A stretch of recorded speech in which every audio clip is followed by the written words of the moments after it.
Selamat pagi dan salam sejahtera untuk kita semua. Sebelumnya, perkenalkan nama saya Wanok Tommy Romi, NIM 3120101004, kelas A sore, Prodi Pendidikan Bahasa dan Sastra Indonesia, semester 2. Di sini saya akan menjelaskan alat ucap manusia.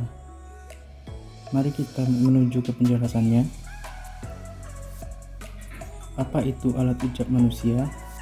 Organ pada tubuh manusia yang berfungsi dalam pengucapan bunyi bahasa.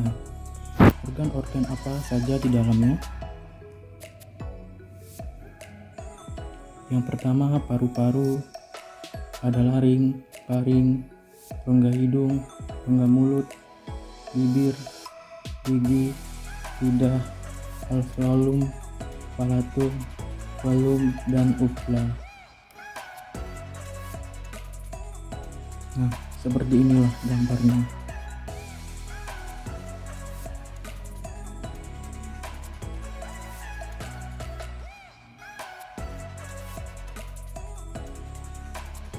Alat ucap manusia terbagi menjadi beberapa macam, yaitu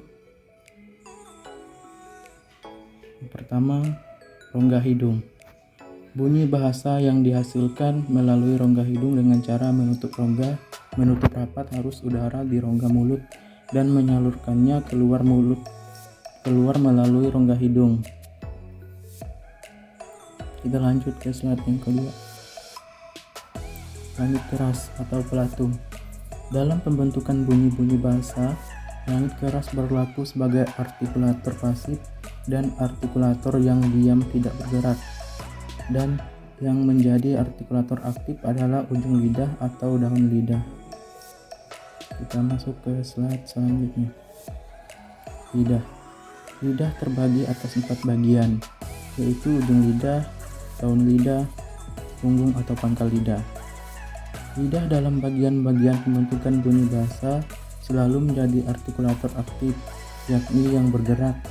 Sedangkan artikulator pasifnya adalah alat-alat ucap yang terdapat pada rahang atas. Posisi lidah bisa ke depan, ke tengah, ke belakang, dan ke atas atau bawah untuk menentukan jenis vokal yang dihasilkan.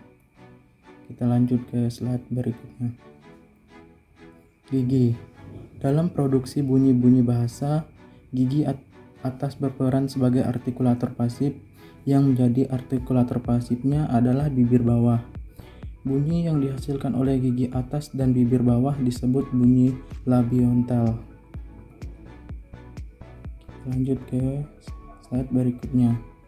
Langit-langit lunak, anak telak atau uvula, dan pangkal lidah dapat naik turun mengatur arus udara keluar masuk melalui rongga hidung atau mulut. Kita lanjut ke slide berikutnya. Kerongkongan. Sebuah rongga yang terletak di antara pangkal tenggorokan dengan rongga mulut dan rongga hidung. Kerongkongan berfungsi sebagai tabung udara yang akan ikut bergetar bila pita suara bergetar. Bunyi bahasa yang dihasilkan disebut paringal. Kita lanjut ke slide berikutnya. Pangkal tenggorokan adalah sebuah rongga pada ujung saluran pernapasan yang di ujungnya ada sepasang pita suara. Pita suara ini dapat terbuka, agak lebar, terbuka sedikit, dan tertutup rapat sesuai arus udara yang dihembuskan keluar. Celah di antara pita suara itu disebut glotis.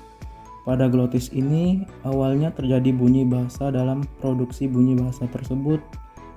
Bila glotis dalam keadaan terbuka lebar, tidak ada bunyi bahasa yang dihasilkan selain desahan nafas.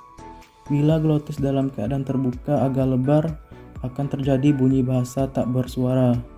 Bila glotis dalam keadaan terbuka sedikit, akan terjadi bunyi suara.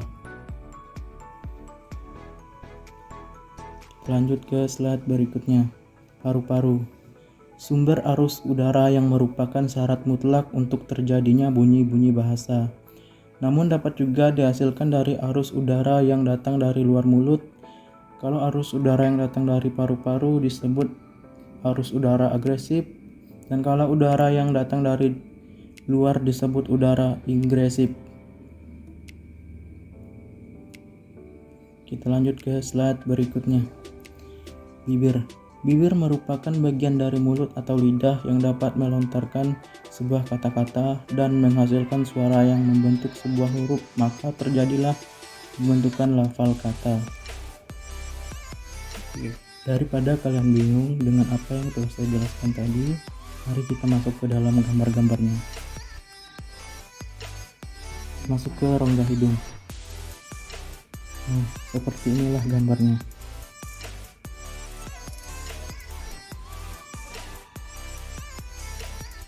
Sekarang kita masuk ke langit keras. Nah, ini gambarnya. Selanjutnya lidah. Nah, seperti inilah teman-teman gambarnya. Selanjutnya gigi. Nah, ini gigi yang berfungsi untuk mengunyah makanan.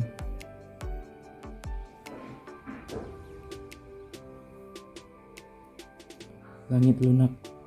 Ini kenapa tidak dikasih gambar? Karena tadi sama dengan langit keras. Kerongkongan.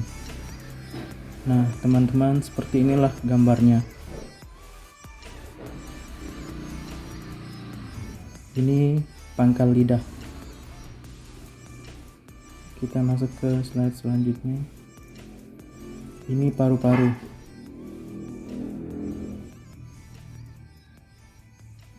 Nah, ini bibir. Seperti inilah gambarnya.